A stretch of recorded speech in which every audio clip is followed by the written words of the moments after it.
И здравейте, хора! Днес станах малко по-рано, за да пия кафе. Измих се, измих зъбите.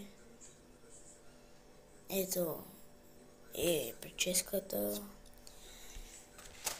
И ще си правя днес колелото с баща ми. Така че, когато си го правя, ще отивам да карам на офроуд. Защото ми беше спукана гумата. И така. И аз мисля, че познавате Запрян. Както и аз се казвам Запрян. И но на него му викат Папи. Мисля, че го познавате. Той е мой приятел.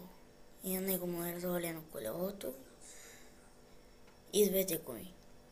Защото бяхме на едно място и тогава ни се спукаха гумите.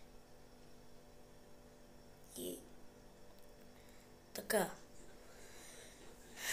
А Мартин не знам в момента какво прави. Но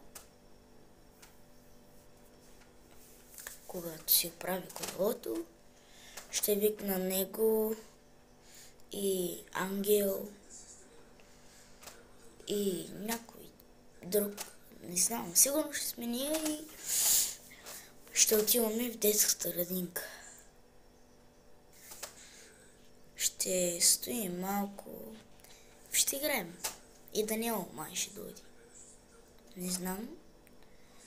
За това, че ако искате още един клип, лайкнете и се абонирайте за канала. Чао!